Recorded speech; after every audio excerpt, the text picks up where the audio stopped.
So much for joining us. Yeah, I think we're good to go, Jen. Okay, fabulous. We're All looking right. Well, good. I And do we're have recording because I know that's always a big question. and we are recording. No problem. Don't worry. This will We're be on it recorded. today. Well, happy Thursday, everyone. Welcome. Thanks for coming. We'll probably have a few more people kind of trickling in as we go. I've got my chat up on my screen here. I'm going to try to be a little more aware of the chat today than I usually am, but I have the lovely Jill to help me if I miss anything. But we will be doing a lot of conversation in the chat today. So I'm going to try, and you might see me looking at two screens, and that's why. But welcome. Thanks for coming. Today we're talking about great leaders and really how they aren't born, but they are made. And we're going to have just a little poll on that to get your opinion too, because I know there's some varying opinions on whether that little fact is true or not. But this is a statement that we share at Alma La Vida, and we're going to dive a little bit into why, and we're just going to talk about that today. I'm Jennifer Maynard. I am one of the leadership coaches here at Alma La Vida. If you aren't familiar with who we are, you haven't attended an event before, I'm just going to give you a little bit of information, but we won't sit on this screen or the next screen for too long. Alma La Vida is a leadership, career, life, health coaching company, and we really do lean into our name of Alma La Vida, love their life. So we want people to love their lives in the sense that from a leadership perspective, what are you doing as a leader? Because we're here kind of talking about leadership today, right? What are you doing as a leader to ensure that your employees are loving their life? And what are you doing to ensure you love your own life? So when we talk about love your life, what does that mean in your leadership standpoint? And what can you take away from the conversation today to ensure that not only you're focused on yourself, your growth, your development, but that impact that it has on those around you as well. So kind of have that love your life component sort of on the top of brain for you. And hopefully you can take away something today with that in mind. So I am Jennifer. Like I said, I'm one of the leadership coaches here at Alma La Vida. If you've never met me before, hello, it's lovely to meet you. I have been coaching for close to 15 years now in a corporate space, and then also as an entrepreneur. Really what has me being the person here talking today is not only kind of this vast amount of training and skills and experience over the years, but I've worked with a lot of people like yourselves. So I've gotten the chance to talk with leaders in every type of organization and industry and get to experience with them what it is that they are going through as they go through their own leadership growth and development. And all of that conversation over the years has led to being able to come up with some of the content and the information we're going to share today. Today will be a little bit unique and a little bit fun because we are talking about a specific topic, but we're also rolling out something really exciting that we're going to share with you around an assessment that you can take yourself, which I'll dig into. So all of that is to say that it's come together with this really sort of fun and engaging conversation we're going to have today, really focusing in on leadership style and some of our strengths and our blind spots. Really quickly from a logistics standpoint, we're going to talk about what is a great leader, what it takes to become a great leader, and how we can support you on that journey. We will do some questions primarily at the end, but like I mentioned, there will be some dialogue throughout. So don't hesitate to type something in the chat. Jill will stop me if needed, but we'll do most of the questions at the end just so we can make sure we get through all the content. Everyone always asks, and Jill queued it up, so you already know we are recording, so you can have a copy of this. It'll be accessible on our YouTube channel. If you haven't followed our YouTube channel, we'll make sure that you get that in the follow-up email, just because there's tons of great past events that you can take advantage of there as well. In addition, you see the second bullet point here, we have tons of other events. So if you haven't signed up for more than one, you can just go to this link, all case sensitive. So make sure you capitalize the ALV and the lowercase the events. But if you go there, it'll show you all the events that we have upcoming in the next couple of months, and you can register for some upcoming ones. Please be present. Please take notes. Please ask questions. I know it's super easy to tune out on these things sometimes. Try to multitask. I would really encourage you to pay attention and be really focused and really present. There's not a lot of content on the screen. It's really in the conversation that we're having. So I want to make sure that you can maximize that by way of really tuning in and listening. I have this third bullet point here of get your career development sponsored, because we like to always talk about it in these events and remind people that your company, if you are working for a corporation, there's a good chance that they have some sort of sponsorship in the form of career development. So if you go through this call today and you get really excited about taking a training or doing something, don't hesitate to think about asking your employer to sponsor, whether it's a training, a coaching, whatever it might be. there might be funds for that. And if you need our support on what that looks like, you can email me. You'll see my email address at the end. I've helped a lot of clients to kind of craft pitches to their leadership to get their development paid for. Okay, take the leadership assessment. This is like spoiler alert. This is something we're going to be talking about primarily for the most of the conversation today, but we're really, really, really excited about it. Jill will be dropping it into the chat, but it's right there on the screen as well. Again, case sensitive, capital ALV, lowercase AL, excuse me, LA. Don't reverse it. Pop it up on your sidebar right now, just so it's there when we're done and you can go back to it. I want to make sure all of you get a chance to take that when we get off today. I want to see those responses flood my inbox, but I also want you to not only go through the conversation and sort of guess where you think you're going to fall, but then actually go do the assessment and see where you wind up and if it's the same or different. And I'd love to kind of hear that. It'll be fascinating to kind of compare what you think you're going to say versus what actually happens when you take the assessment. And then that last one, we'll share this at the end too, but if you are interested in reaching out to have a 30-minute conversation around your leadership, your goals, and how coaching might support you, that right there is the link to do that to schedule a consult. That's that leader convo link. And you'll see that one again later, but just want to make sure you had all this information up front. Okay. So we're going to dive right on in. So the question is, what makes a great leader? And Jill is going to pop it up if she hasn't yet. She's going to pop up a little vote for kind of just to ask, what do you guys think? Great leaders are either born or made. I'm just kind of curious. Like I have a feeling I know where it's going to fall, but tell us, what do you think? Are they born or made? So go ahead and answer for yourself there. I think I already answered before, but I'll go ahead and just do it again myself too. So Jill's got my response as well. And she'll give us let us know what the responses are when we get a kind of a flood of responses. But what makes a great leader? We're talking about this idea of making a leader. What makes a great leader? I would love for you to start putting some things in the chat. These can be statements. These can be actions. These can be words. These can be skills. These can be habits, like anything that you just feel like what makes a great leader. Start dropping it in there. I want to kind of see perspective of all these people we have on the call. What are the different things that sort of show up for us? And as I'm seeing all these great words, some of these are the strengths that we're going to talk about when we dive into this idea of leadership assessment. Some of them are also the blind spots. So this will be interesting to see where we fall. I mean, I'm seeing servant leader, decisive, like all of these are on a little bit of different scale. So what does that mean? Are all of these things are really great skills and really great things that make up a leader?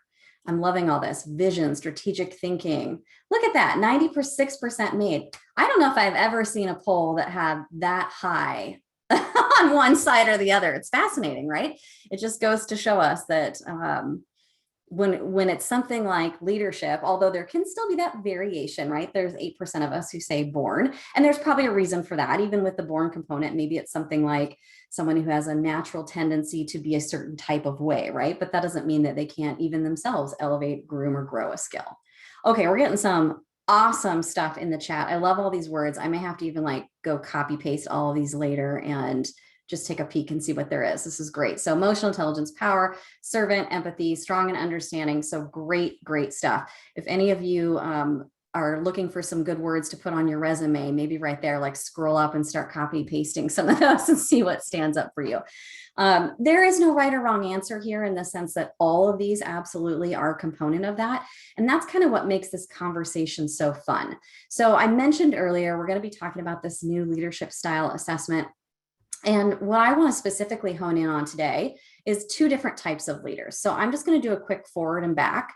Leader number one, the get shit done leader. Leader number two, the people first leader. So I am going to show you both, but I just wanted to quickly just give you a quick visual. Those are the two things that we're going to be talking about. So when you go do this leadership style assessment, this Alma La Vida assessment, you're going to answer a number of different questions and you're going to get a result at the end of either the get shit done or the people first leader. Those are going to be your results.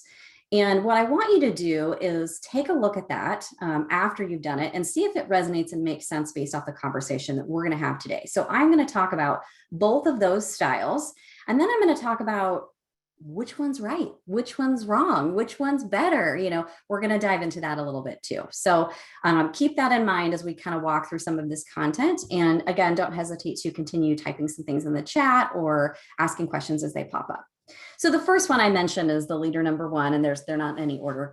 These could be reverse, is the get shit done style. And this type of leader, you can think of it as that executor, right? The type of person who provides really clear direction, holds the team accountable, probably is a pretty good delegator, gives and receives feedback that's specific and effective, maybe is a little bit more willing to take some risks, and has some confidence in their leadership skills.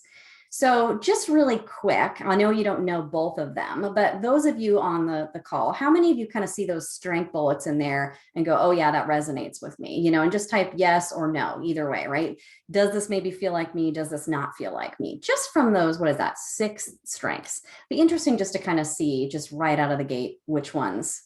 Yeah, so doesn't feel like me, yeah, nah. So there's a little bit of a combination, right? The blind spots for this type of leader typically are that there is a chance that they might lack some emotional intelligence. And think about that. It might make sense. Like we're providing direction. We're maybe moving quickly. We're taking risks. We might not be spending a lot of time to stop and really kind of think about providing heavy empathy to our team or, listening to the needs of others. It doesn't mean that's always the case, but there's a chance that there's a little bit of a blind spot there in that emotional intelligence component. Same thing with this like company first. So think about it again from that execution standpoint. When we're big executors, we got a vision, we got a mission. We've got these company goals that we got to hit. So we may not be too worried about how Jill is feeling because I'm working so hard on this goal over here. Again, these are extreme examples, but they can be blind spots. Directive, hard. I always tell the folks on my team, by the way, I am a get shit done leader. I've taken the assessment. This is me. I think there was only 2 of us on our leadership team that were this. I was one of them. Brittany was one too. She's probably on the phone as well. And this directive and hard is a thing that Brittany and I always have to be cautious of. Like, are we softening it the right way? Like, because we're bullet pointers. We're going to do boom, boom, boom, boom, boom. And that can come off a little bit firm, right? So really being aware of these blind spots can be super key, not only to make sure we're developing the right skills, but that we're also paying attention to how this style that I have might impact those around me. Okay. So now we're going to go to the next one, just so you have kind of a good picture of both, and sort of the same question. Do you resonate with some of these strengths? So with people first, servant, that was one we saw a lot up there, servant leadership, right? Coaching mindset. So maybe showing up with a little bit more of that exploration, the deep questioning, listening, empathetic, meeting people where they're at, really spending time with people, actively listening, not just hearing what we're saying, but like really deeply understanding. Value that one-on-one time. Like these are the type of people who would cancel other meetings or maybe even work extra hours just to make sure they get enough of that one-on-one time with their people. They want to maximize the amount of time they have with their people. Growth mindset, same thing. Like, okay, what can we be doing for everyone to be growing into their ideal career development state and all those I want my people to become leaders too, that type of thing. So those are some of the strengths there. So yeah, another kind of a mix. Oh, I like that. 100% me. Good. And then great question. Can you be a little bit of both? Yes. And we'll talk more about that for sure. Okay, so blind spots, a little bit the same where it's like almost the opposite, right? So, but the blind spots for the people first leader might look like things like imposter syndrome, a little bit of, gosh, like, am I the right leader for this role? Maybe even questioning their self-confidence a little bit. Follow through. We're so good at being there for the people, being heavily empathetic, carving out time for them. Maybe we're just not really good at the follow through and holding each other accountable, or even just getting tasks done. Execution, we just mentioned how that get shit done leader is essentially an executor. Sometimes the perfect people first leader aren't as much. And overwhelm is a big one too, because these people first folks have a tendency to be those go-getters. Maybe they're like you hear the term yes men, right? Yes men, yes women. We have a hard time saying no. So we get a little bit overwhelmed because we're just trying to pile in too much for all of these people. Now, what's interesting is that sort of yes man, yes woman concept really kind of plays into both of those. And you could probably see how that could happen very easily. That sort of execution standpoint. Yeah, we want to make processes better, all this kind of stuff. And then on the people side, we just want to make sure that we're doing everything we can to help our people to delegate properly, all of that type of stuff. Kimberly, this is a great point. I was a get shit done leader before children, people first, after children, how to blend both. So hopefully some of the conversation that we'll talk about will address some of that, how to blend both. But I think that's a really good point. I would even just say that there are times where different jobs, right, have us being one type of leader versus the other, or the team that we have might have us leaning into one strength or the other.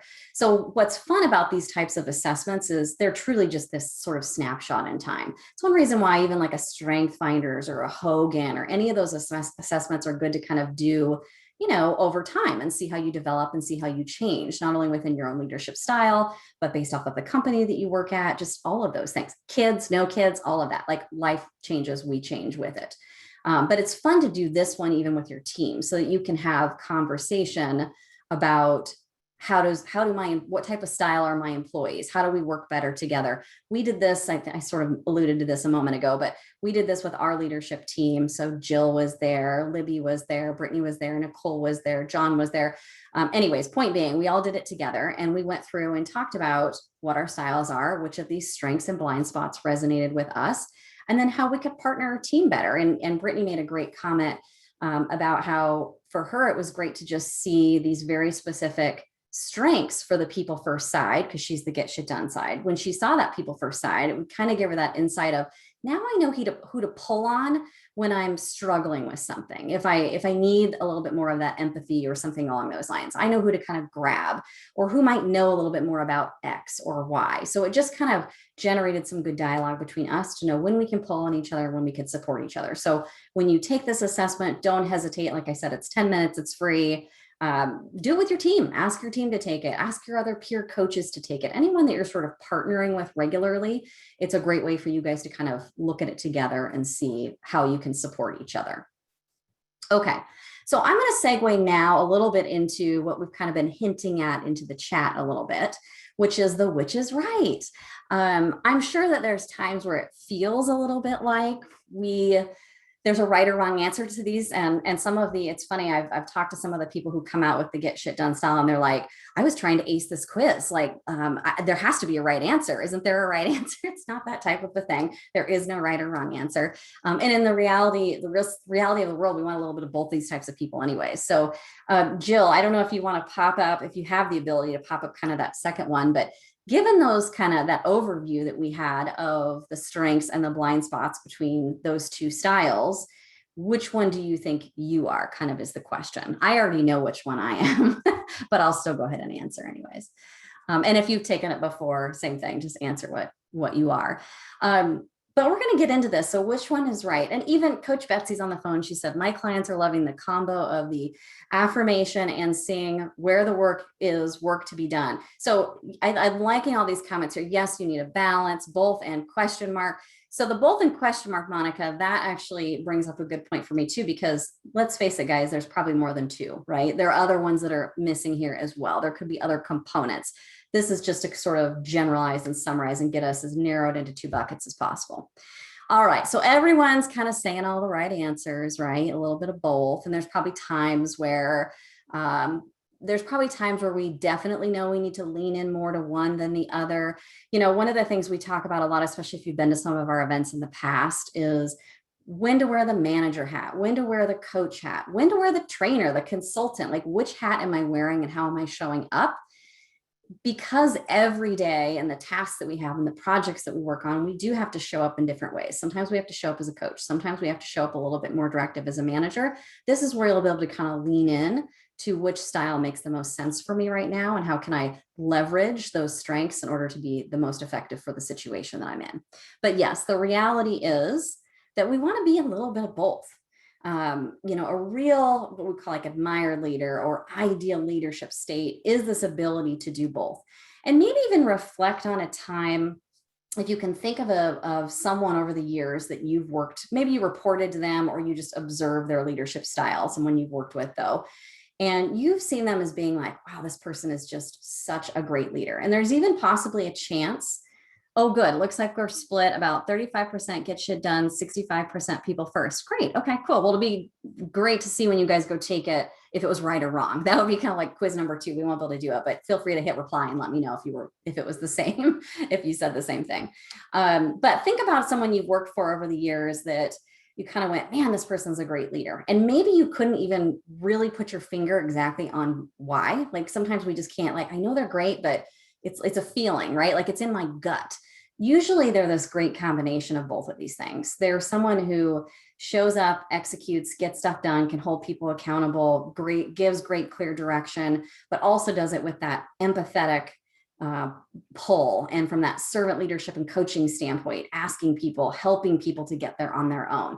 So that really sort of ideal combination of both. And it's very likely that even all of you are a little bit of pieces of this. You might have 1 or 2 strengths on one side and 3 or 4 on the other. So of course there's a good chance you bring a combination of both, but we've kind of seen people over the years that are like that. And like I said, sometimes it's just that gut feeling, like, I know they were great, but I don't know why. This is probably why, right? And if you start to think about that tactical skill level, and you kind of get down in that tactical level of specific great leadership skills, like someone who can ask deep and powerful questions, for example. I'll work with a client and we'll talk about deep and powerful questions, and we'll go into detail what it is. We'll practice it. We'll talk about why it's important. And they'll go, Jen, now I get why Bob, who I used to report to, was such a great manager. I could never put my finger on it. I could never figure out why, but it's this question thing. So you'll start to see as you dive in, like very specific skills. Again, those sort of strengths within these are those things that give you that gut feeling of someone being a great leader. Now, conversely, I'm sure we've all worked for people who we would say are really neither of these. So not that I like to dwell on the negative, but drop something in the chat. Like, how many of you have had a boss or a leader that you just could say was neither, was just not great at either, or they had blind spots of both? I mean, that truly does exist. It's always unfortunate when that does happen. Way too many, yeah. But point being, it definitely can happen a lot as well. So then my question to you would be, what can you do with this type of information to lead up, manage up? How can you work together? Can you make a suggestion of, hey, let's everybody do this simple assessment together and talk about it? Sometimes just conversation and bringing it together can help. Of course, if you have the Cruella de Vil, sometimes there's not a good answer to that one other than finding a new job, right? I mean, and then you come see Alma Lavita for some career coaching. Like we say, people don't leave jobs, people leave bad managers. Hence the reason why great managers are also made, not born. So great combination of both, of course, is going to be ideal. So we've talked about some of these different skills and blind spots, and forgive me, I'm actually going to click backwards. So I hope this doesn't make you guys too dizzy, but I'm going to go back here for just a moment. And I want to just talk about the blind spots for a minute. So for the 35% of you who resonated with the get shit done, those blind spots were lacks emotional intelligence, maybe puts the company first, possibly a little too directive or hard. The statements are bold and intended to be a little bit in your face, hold the mirror up, but also make you really kind of deeply question, some of that. But if you're comfortable, I'd love to see in the chat, like, which one of these blind spots resonates the most for you if this is your style? Do any of these resonate the most for you?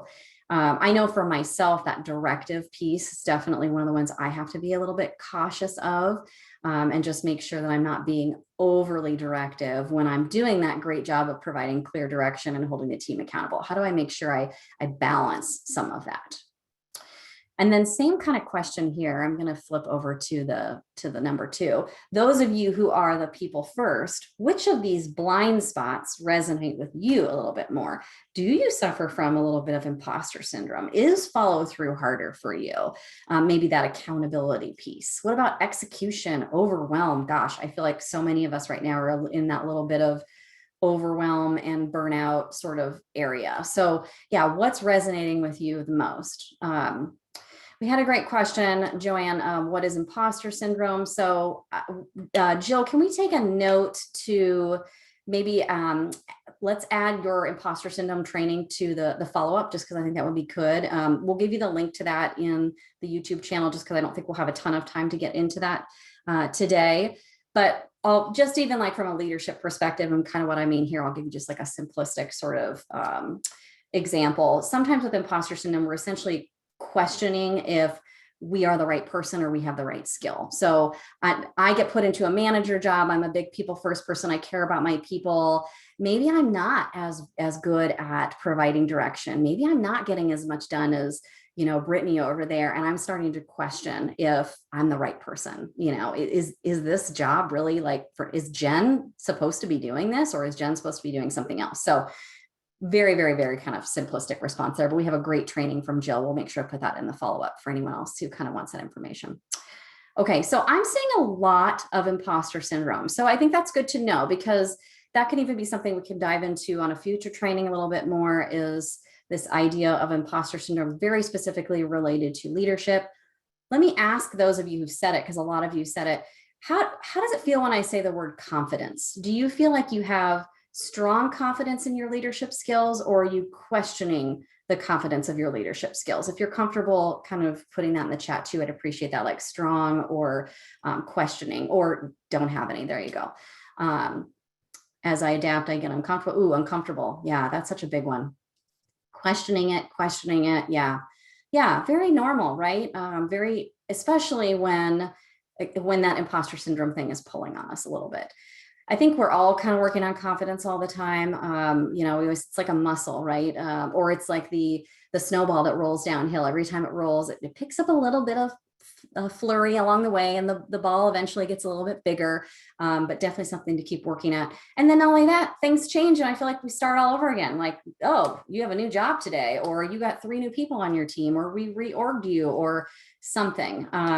It's too draining being a leader. Totally get that. Totally resonate. There's so much changing all the time right now. So forget the fact that we're in this crazy COVID world and everything that's sort of happening with the dynamics of that, leading virtual teams and all of that. But there's just constant change. And every time we change jobs, roles, teams, people, everything, there's just more. We got to flex the muscle again. We got to fine tune a new skill. It's a never ending battle. Leadership development and growth in general is kind of this never ending battle. Hence the reason why we're here, I suppose, right? As leadership coaches, to support just that. But we get it. We feel your pain. All of us would say we resonate, even here as a company, just with the own challenges that we have. Okay, so I'm going to kind of flip back through to where I was. So again, I apologize if I'm moving so quick. So, okay, so what do you do? We've talked, a little bit about the assessment. Excuse me, I'm going to get some water. And I just wanted to quickly put up this visual on the screen. This is the ADIT, Assess, Discover, Implement, Transition. This is actually the model that we as coaches follow here at Alma La Vida. We also coach our leaders to follow this similar model. So those of you who are going through leadership coaching and going through the Elevate program, you probably recognize this, and you've probably done the ADIT module in the system. The reason I want to share this today is I want to use these different components and these buckets for you to get a little bit of a visual idea of what you can do when you have this information. So you're going to go take the assessment. You're going to go, okay, so Jen says I'm a people first leader. What now? So that's kind of what I want to talk about here today. So what do you do? So assess is kind of that first component of the coaching process flow. And it's really about doing assessments, learning about yourself. It's a lot of that emotional intelligence piece, that digging in, that diving in. So the assessment is part one. But I would even challenge you to go do some reflection. Like after you do that, sit down. Do you agree? Do you disagree? What comes up when you read those blind spots? Does it trigger you in any sort of way? So taking that time to really identify those strengths and blind spots, reflect on them, think about them, draw some of that self-awareness to them, and figure out kind of what am I going to do with some of that information? Why do I care? Why does it matter? How does this impact my team? How does this impact the role I'm in now? How does this impact my happiness and stress level? Like, what is this doing to my burnout, to my overwhelm? Like, just overall, how does this make me feel? So really kind of do that digging in to figure out where you are at. That next component, that discover, this is where we think about maybe setting some goals. Is there a plan that I can craft? What sort of additional reflection can I keep doing? What can I learn? Is there a specific skill that I'm really not good at, and I need to go in and dive in and learn a little bit more on that skill? Is there a book I can read, an article, another Amalevita training I can do, that kind of thing. So think about, what are those leadership skills that I need to be developing? It might be good to use those strengths and those blind spots as your starting point, but hopefully when you sat down and you did that deeper reflection, maybe you even came up with some more thoughts or ideas on your own, and you could lean into some of those. Okay, that implement piece, I mean, to be honest, when you're going through a coaching experience with a coach, it's A, it's D, it's A, it's D. Like, you're going back and forth between A and D, and it's probably A and D back and forth 15 times until you finally get to I. So I'm moving through this quickly for the sake of, we're in a short training today. But the point is, you are going to spend a lot of time up front, really digging in, really reflecting, thinking about what a good goal or plan might be, and then starting to practice, starting to implement. So what are those action steps that I can take? What are those specific things that I can do? From a goal perspective, does it look like a goal? Do I actually write it down? Is it on a Post-it? Do I map out a plan for myself? Like, what does that look like? What can I actually do? But the point is, start taking action. Start taking action. Even if you are working with a coach, I can't take action for you. I can help you craft that plan, but you have to be the one to take action. So what are you going to do to start taking action? What are those actions? How are you going to hold yourself accountable? Really be thinking about what you're going to do with that information, how you're going to grow. And then that last component, we always, from a coaching perspective, we want everyone to come out creating really solid long-term habits out of everything. So you learn a skill. How do you turn that into a long-term habit? Delegation, for example. I want to be a better delegator. Okay, great. Here are the ways you do it. Here are the things you can practice. Here are the actions you can take. Okay, now what am I going to do to make sure I create this into a habit and a routine, and I repeat it over and over and over again? It's kind of like, if you think about if you went to a really good training, or even like today, here we're at this training, maybe you get jazzed and pumped up, like, oh, that was fun. I thought I learned something. Well, what are you going to do with the information? Or do you sort of forget about it 2 hours later, and it's like in one ear and out the other? So how are you going to take some action and create some good long-term habits? Okay, so we've already talked about these styles again, whether they resonated or not. Because we're on this kind of last couple screens here, what I want to do is sort of just ask, is there anyone that really feels like neither of these styles resonated with them? And it's okay if they did, right? It could just be the way that we worded it didn't speak to you. It's not relevant. There are some people who say, I don't feel like I have any leadership responsibility, whether I'm a manager or not. I just don't feel like a leader, so it didn't resonate with me. That's okay. That's okay. So if that's the case, we do kind of have this sort of last one too. And maybe you're experiencing a lot of the blind spots of both of those areas, and you just really are, I don't know, like, it doesn't work for me. I'm not feeling it. You're a bit lost. We talked about that imposter syndrome. Maybe there's too much overwhelm. Maybe there is some lack of confidence. Maybe we just are working with a team that just is so tough that we just don't even feel like we're leaning into our strengths. You ever had that where you're on a team, or you have, we've talked about like the Corella DeVille manager, right? The toxic leader, exactly, where we're working for these people, and it is just hard to feel like our head is above the water at all. And we just feel like all of these not good things, and we feel all the blind spots, and it's really hard to leverage the strengths. It's really hard to feel what some of those are. So we've been there, we've all been there, and that's super hard. That's one reason why something like this is just a good starting point too, right? Because when we draw attention to what's going on, we have a little bit of self-awareness, we're going to be much more likely to either start taking action or be ready to take action. And of course, reach out for help when you can, because if you're in one of those toxic environments, sometimes you just need someone, right? Friend, family, outside party, whatever, someone. Okay, so next steps. If you haven't popped it up on your screen, off to the side, whatever, make sure you get your assessment popped up so you can take it off offline as soon as we get done. I do want to hear from you guys. So please do make sure that when you take it, you can just hit reply. The notes will come back to either the contact, or you can forward it to me directly, just Jennifer at alvcoaching.com, which my email is at the end. You'll see that too. But I want to know, like, oh, I thought for sure I was a get shit done and I came out people first or whatever. I would love to hear that if it was different, just more out of curiosity. So please don't hesitate to follow up. But I want to just reiterate those kind of 4 key pieces that we talked about in that ADIT, which is the identify your strengths and your blind spots, develop those key leadership skills, practice, and then create long-term habits. So here we're sitting here. I'd love to hear from each of you on 2, 3, 4, and 5. 1, I know you're all going to go do. But when you start getting into the 2, the 3, the 4, and the 5, which of these things do you think will be the hardest for you to do for yourself? When you're thinking about your leadership style, when you're thinking about your own growth and development, which components do you think will be the hardest for you to do? Is it the identify the strengths? Is it kind of figuring out what some of those key skills are? Practicing, creating long-term habits? Yeah, a little bit of a mix. Long-term habits, it's definitely the more challenging one, which is why working with a coach is certainly so helpful. Practice, as my work environment is not supportive. Oh gosh, I get that. Yeah. Not falling back into old habits. Yeah. Seeing a lot of 3s too, which is good. And I would question, for those of you who maybe say 3, what piece about develop key leadership skills is hard for you? Is it maybe even just knowing what are good leadership skills? What would I want those developed skills to be? Maybe it's even just coming up with what some of those are. So even reflecting on some of that's really helpful. Where to start? Yeah. Hopefully the assessment feels like a good starting point for you, for sure. Okay, so Jill has dropped that back into the chat for you again one more time. Okay, so lots of good conversation. We are going to segue a little bit into, first of all, I want to let all of you know how we are here to help. I've definitely alluded to a lot of this in our conversation today, and I hope it starts to really kind of come through, because I think this is extremely important. The assessment is great. The assessment's fun. The assessment's cool. You're going to enjoy it. But what do I do with this information? How do I move forward with this information?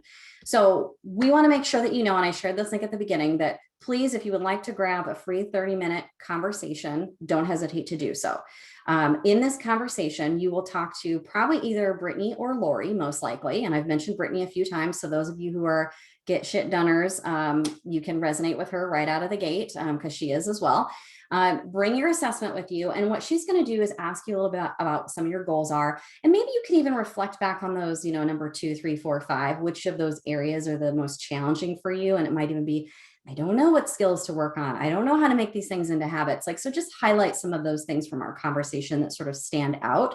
And she will spend some time talking about that with you, mapping out a little bit of a plan of what you can do within that leadership coaching journey, and then match you with the right coach. So we have a whole team of leadership coaches. There's a whole slew of us now, and she will make sure to connect you with a coach that will resonate with not only your needs, but the style of type of coach that you're looking for, whether you need someone who's more directive or someone who's a cheerleader, this type of thing. She knows all those ins and outs of everyone, and she'll match you appropriately with the right person. So that's a good starting point if you want to grab that 30-minute conversation. Even if you don't want to do that, do the assessment and just start reflecting, right? Use that. I need to be more self-aware so that I know what to do with this. And the longer you stare at it, print it out when you get the email, stare at it, start thinking, what would it look like to craft goals around this? I want you guys to be really intentional and focused on, what am I going to do with this information? This isn't just another, I went to a training, it was fun, there was some cool slides, and then that was it. I want you to actually execute and do something with this information. So I'd love to start seeing some people type some things in the chat. How could you use this right away? How would this benefit you? What are you going to do with it? Even if it's, I'm going to have the rest of my team take it so we can have a conversation about it. I'm going to write down the skills I want to work on, whatever it is for you, start writing some of that down, so that we can kind of get some clarity around what others are going to be doing. And maybe you can get some good ideas from others as well. Okay, just a quick visual to let you know that we have coach leaders from all different industries, all different companies. Frameworks. I mentioned a little bit of this earlier in the call as well, but when you are assigned with that coach, when Brittany makes that perfect pairing for you, that's a picture of John on the screen there. When Brittany makes that perfect pairing, you will work with one of our leadership coaches through the Elevate program. It's definitely tailored to what you need. So if you come in and you say, oh, I really need to work on, I don't know, I'm making something up, delegation. Great, your coach will work on delegation. But we will spend some time in that upfront assessment to really find out, what are those areas that you need to be focused on? We try to peel that onion back. We always like to give the example of, you find a man in the desert and he's parched, he's thirsty, you run up to him, what can I do? Can I help you? He says, I need water. And you're like, no, you need an IV, you need a medevac helicopter. So we need to kind of peel it back a little bit and figure out what sort of IV drip there's going to be, and if there's a helicopter that's needed, or, what level of need there actually is. So That assessment, that ADIT, right, that assessment phase will help with some of that. But here's some of the things that we talk about, and we like to share these because it may resonate with you. You may be having issues with bias in the workforce, emotional intelligence. You may want some coaching frameworks to have conversations, like whatever it might be. So use this as a guide just to know that these are the types of things that you could potentially work on with your coach. Okay, and although Jill has dropped some things in the chat a couple times, I do have them up on my screen here again. If you want to grab that 30-minute strategy session, you can do so at that link there. If you want to take the leadership assessment first and then go book that follow-on call, you are welcome to do that. That's completely optional. But that is all that I have for us today as far as content goes. So now we're going to kind of open it up for questions. I think we have possibly captured most of the questions in the chat, though I'm going to skim up a little, and then Jill is going to hop on and let me know if there are any questions that we can for sure make sure to go back to that we didn't get. In addition to, if you have a question, now is the time to ask. So please do not hesitate to put it in there. And this can be something for me as a coach. It can be about just Olivia overall. You can even pose a question to others, this whole great group of leaders, to say, what would you do in this situation? Or how would you, whatever. You're welcome to ask anything that you would like to use the time for. So yes, it is being recorded, and you will get, the links are not hyperlinked. That may just be a Zoom thing. So the recording will go out after the call in an email. So you will get that. It will be on our YouTube channel, probably by the end of the week. That doesn't take us too long to kind of get that information up there, maybe at the same time. The links will also be in the email, and you can copy paste them here if for some reason they're not hyperlinking for you. The bit.ly / or /. Jen, I think she was talking about clicking through the slides. So Joan, I've been sharing all of these links already in the chat box that are hyperlinked. But we will also include all of these links and the recording. Slides are not included in the recap email as well. Perfect. Thank you so much. Okay. Let's see. I've got one that came through as a direct message. I will go ahead and answer that. So if I'm working on something else than leadership skills with my current coach, should I select my coach on the assessment? Great question. Yes. So if you're working with Coach Jill, just pick Jill in the dropdown. She'll get a copy of it too. That way you can still use it to have a conversation with each other. Absolutely. We love all of our current clients to take it as well, no matter what you're working on. So please do. Thank you. Okay. Oh, and look at all of you are being so diligent, hopping off into other meetings. That's great. No worries. We're all busy leaders. I get it. Especially those of you who are the get shit doners, got to get off to that next project. Been there, done that. I can resonate. How do the leaders best deal with difficult people at work? Oh, that's such a great question. And good one to pose to everyone. Let me ask you this too on that, the difficult people. Is it someone that you're directly reporting to, someone else around you, et cetera? If you are comfortable, I would love for you to send me an email. My email is on here. Yep, Jennifer. Send me an email with that question, and I will reply a little bit more extensively and with some resources I think will be helpful for you. If anyone wants to type something in the notes related to that, please don't hesitate to. But I'd say it varies a lot on the situation in the sense of, is this an employee? Is this a peer? Is this a manager? And then really thinking and reflecting a little bit on what is it that's making them difficult? Is it our conversation and communication with each other? For example, I always give an example of like active listening skills. Let's say we go into a meeting. We need this project to be done, whatever the project is, we leave the meeting and all of a sudden everybody's going a different direction. So although we were all in that meeting, although we all heard what needed to be done, we all somehow assumed different tasks and things that needed to be done. So there could be a little bit of a miscommunication there. So there could be a lot of factors going on. That ability to provide effective critical feedback is definitely a skill that we work on with clients as well. So walking through, a really specific 5-step framework so that you can provide feedback to that individual in a way that will be helpful for both you and them. A lot of the time I tell people try to remove the assumptions around why the behavior is occurring, why they're acting the way they're acting, and just really highlight and point out sort of like facts and data around what's occurring and why it's challenging. there's a good chance that just having a conversation with the individual and just getting the conversation started will help. They may not even know they're doing it, right? So good one to dive into with your coach if you're a current client. If not, again, feel free to reach out to me, because it's really going to be a little bit situational, and we can talk through what you should be doing. This is the type of thing where I would say what have you done? What has worked? What are you seeing? What are you observing? What are other people doing? You know, sort of asking you some questions around how you might tackle it yourself and kind of going from there. Okay. Let's see. I think I'm looking to see if there's any other questions. I thought there was one way earlier on, and you guys have typed so much in the chat that I'm probably lost some of the questions, which is almost like a good problem to have. Okay, let's see. I'm just skimming. If you have another question, please type it in. Can I ask one verbally? Yes, please go ahead. Okay, so I set up an organization, and we had and a board of 14 people. So as you can imagine, I did not want to be the chair, but because I was heavily involved, they appointed me chair, no questions asked. I tried to create a little bit of leadership behind me, but overall, the problem is with 14 different people, it was very hard to get a consensus. And, you know, I tried to create the vote stuff. So in the end, what happened is a few members got together and didn't like what I was doing, or didn't think that I was listening, you know, proactively listening and voting the way they wanted. So they removed me, and not only from the chairmanship, but the entire board of the organization I set up. So any insight or ideas on when you go into something like that, how you know, on leadership, what you can do? Because I tried to be the best leader I could. Yeah. So. Yeah. I feel for you. I empathize with your situation. That's tough.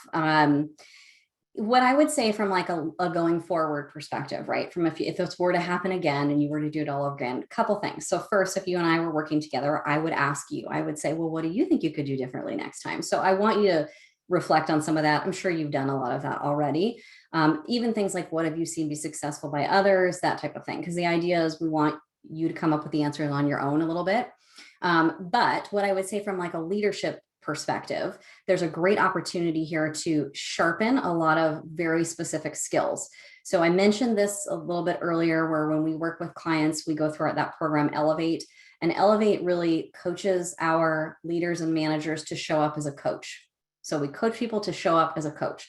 So what that means is sort of tuning in that active listening component, right? So hearing what they're saying, understanding what they're saying, allowing it to sink in, and then using deep questions, the power of questions and the power of silence along with it too, just listening and then asking deep questions to pull more out of them. So what often happens in cases like yours, I mean, here I'm going to make a little bit of assumption, right? But what often happens is we get a little bit more directive. Okay, they want me to be the boss. I'm going to tell them what to do.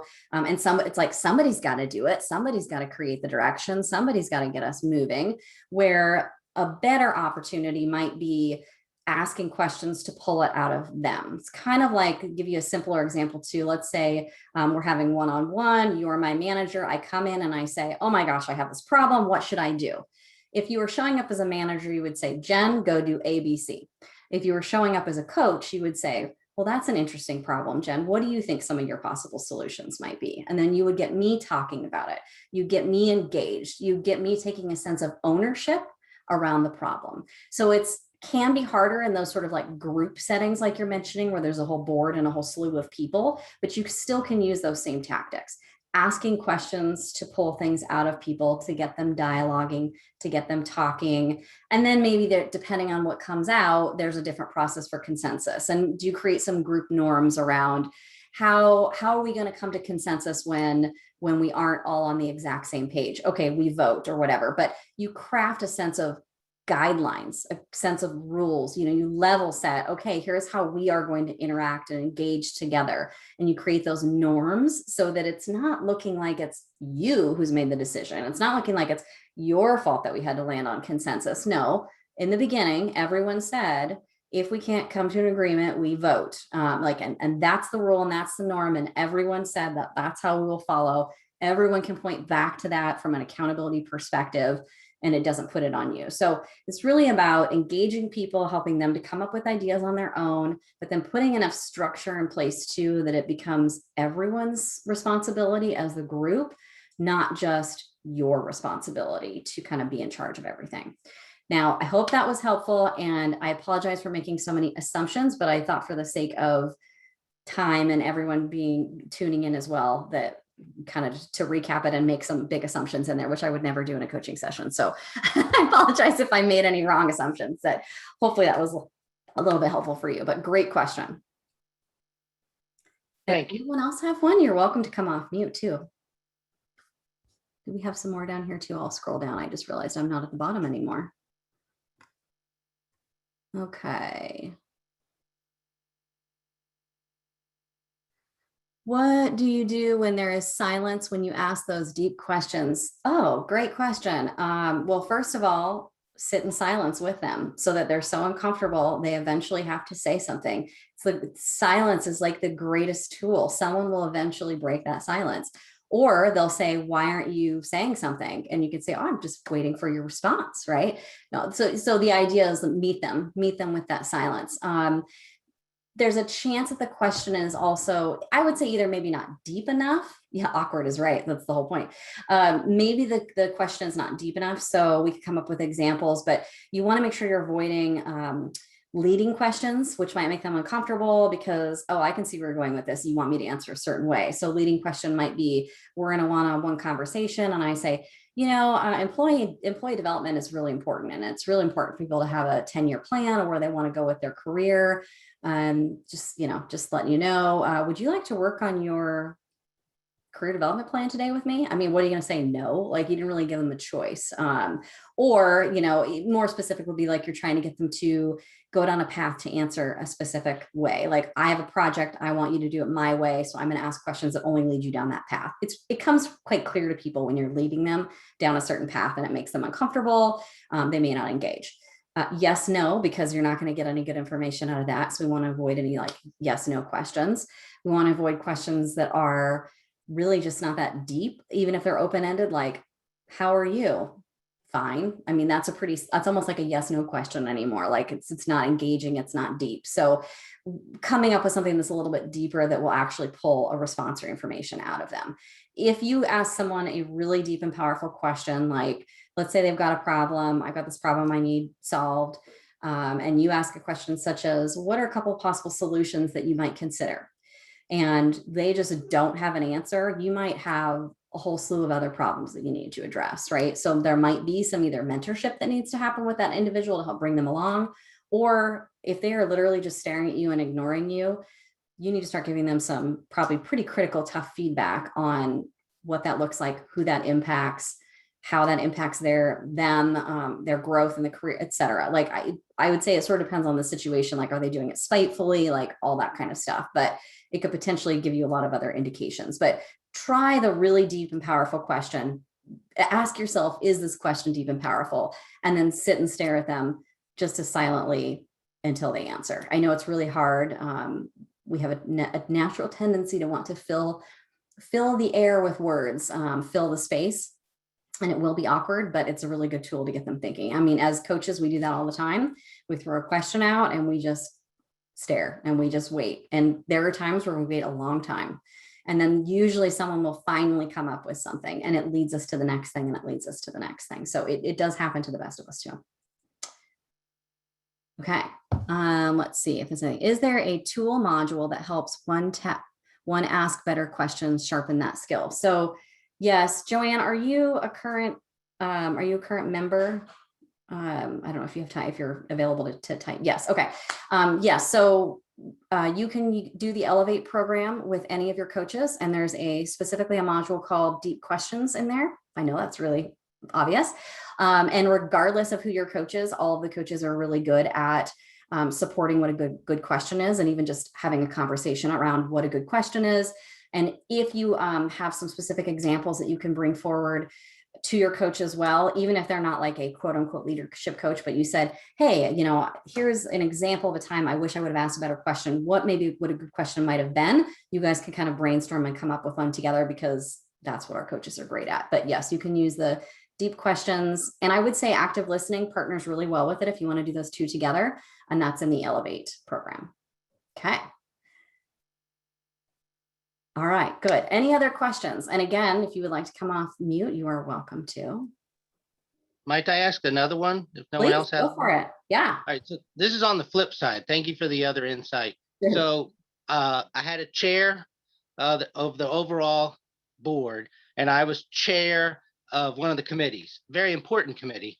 The decisions I was making were similar that I always made, but she started going around me and also trumping me, not liking my decisions. So when you're in that situation, do you just kind of nod your head and go, okay, chair? Because it was very hard for me to go, sure, yes, because none of the stuff I was doing was really so bad, but she just didn't like it.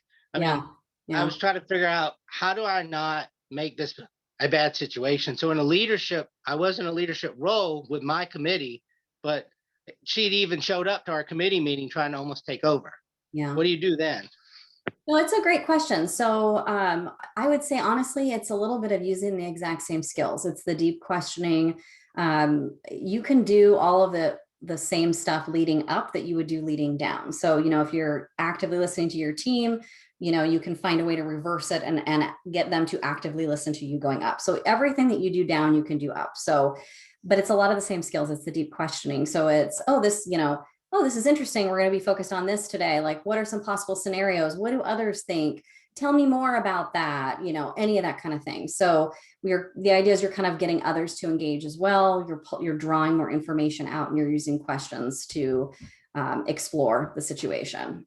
That's probably would be the quickest and easiest sort of response, is to use the same sort of question asking process, which takes practice. Like I'm making that sound like that's super easy. To be honest, it takes a lot of practice. It's not easy or innate for a lot of people, but using that to pull things out of people, the same skill will work for sure. And I would love to talk with you more on that. So please don't hesitate to message me if you want to chat more about because you have some good examples there. Okay, let's see. I think we just have like a couple minutes, but I see a couple other comments here. But on a one-on-one is I'm sorry, Joanne, I'm not sure what your question was related to about the one-on-one. I would say in-person meetings, or now Zoom rather than text and email, is best ever a phone call. Yeah. So yes, it is a very weird environment right now. One-on-one is always going to be better for any of these conversations we're having. Feedback, asking deep questions where we can see people's faces. So, I mean, let's face it, one-on-one now and Zoom are like the same stinking thing, right? Because it's just hard to differentiate for people. But when we can see people's faces, that's really helpful. Speaking to the person taking over. Yeah. Yes.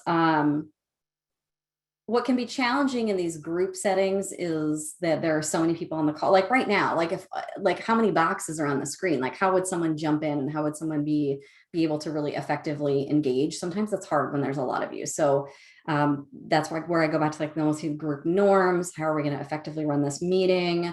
How do we make sure everyone's voice is heard? And these are just really important things that leaders should be focused on in this digital virtual world that we're in right now. Making sure everyone feels heard and seen. And then in one-on-ones, it's really all the same stuff, especially with the deep questions. Because like one of the biggest mistakes a lot of managers make is assuming that a one-on-one is them talking at their employee and telling them all the things to do and telling them what they're doing right. A one-on-one is supposed to be the employee's time to come to me, right? To come to me and say, here's what's going on. Here's where I need your help and support. That's where we get the chance to engage with conversations and questions and help steer and direct them. Well, I could talk with you guys all day, clearly. And I appreciate all the great questions and comments on all of the engagement. Please go do your assessments.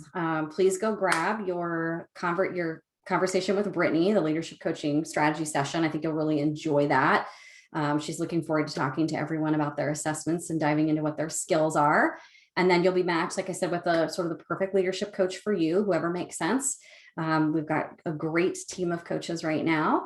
If you have any other questions, you are welcome to email myself or even to email Jill.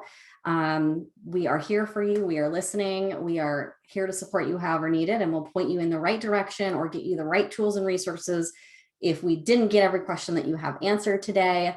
Otherwise, I think that's it, Jill. I think we're ready to wrap it up. We certainly are. Apologies, I'm not going to speak too long because we have shared working spaces and my partner is on a Okay, call so right yeah, now. who So was- thank you all so much. That I just See, For joining poor me. Jill. Jill, go back on mute. Don't worry about it. Poor Jill is in one of those crazy situations. I should have known better. I should have just said, don't worry, I got this. So Jill is going to send you a great recap email afterwards. It's going to have the link to this recording on YouTube. It's going to have the link to the assessment, the link to the booking your conversation, probably even the link to join more events because we have just tons of them. And that is an email that's coming from us, and you can hit reply and we will answer any of those questions that you might still have. You can email me directly. You have my email here. Jill's the same, just Jill at, same deal. We are here for you.